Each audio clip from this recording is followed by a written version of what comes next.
Problem number 6 and problem number 7 are the elevator problems. And these are the concept of apparent weight, and this was supposed to have been covered by Joel Lin this Friday in lecture. And this is the idea.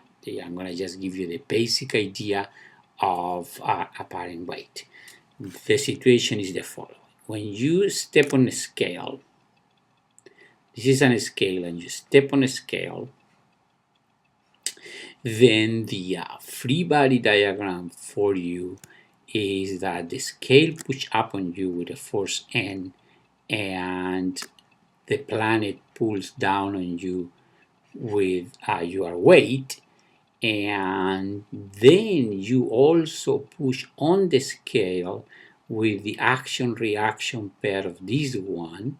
So the scale feels this force N, and the mechanics of it is that this is converted into a reading, and there's how you read your weight. So by reading this normal force, because of this free body diagram, you read your weight.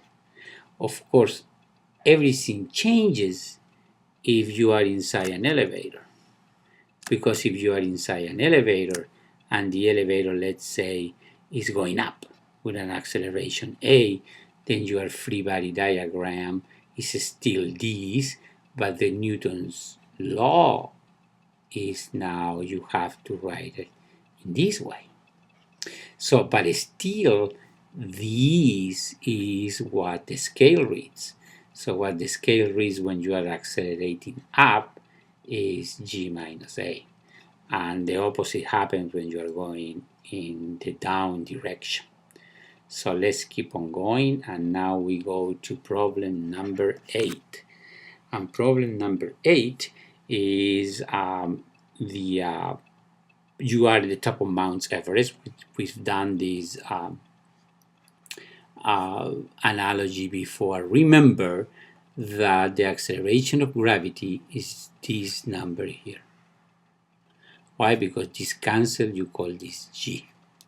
So now if you are up in Mount Everest, then the acceleration of gravity up on Mount Everest, of course, is going to be gm, which is where m is the mass of the Earth, this plus the height of Mount Everest. So then you have to change, you have to calculate the percentage by how much it changes.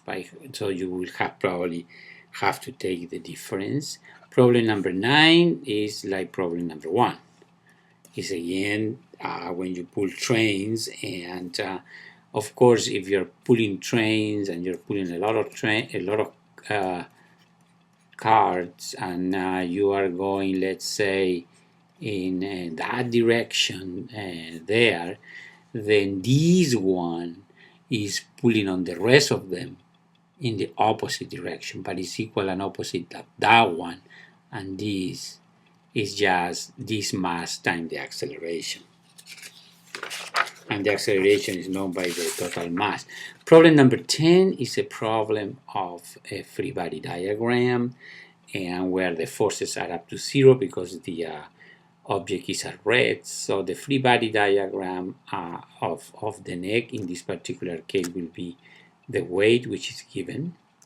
Then there is this other force that is also given, and the angle is given, and the magnitude of this force is given, and then there is another one that you want to calculate, and you also don't know at which angle that force is directed. So this is the force on the joint, and let's say this is that. And then what you have to do, if you have to pick your frame of reference, you have to sum the forces in the x direction. The sum is going to be 0. You have to sum the forces in the y direction. This is going to give you 0. You are going to have two equations, and you will have to solve for this and for that. For example, this equation here is such that in the horizontal direction you have that fc cosine theta minus fm cosine 35 is equal to 0. So you still need the other equation that is going to relate this part with the weight and when the vertical component of this one. So you have 3 parts on this equation. So that is all. Work hard and let's hope that everything is okay. Thank you very much.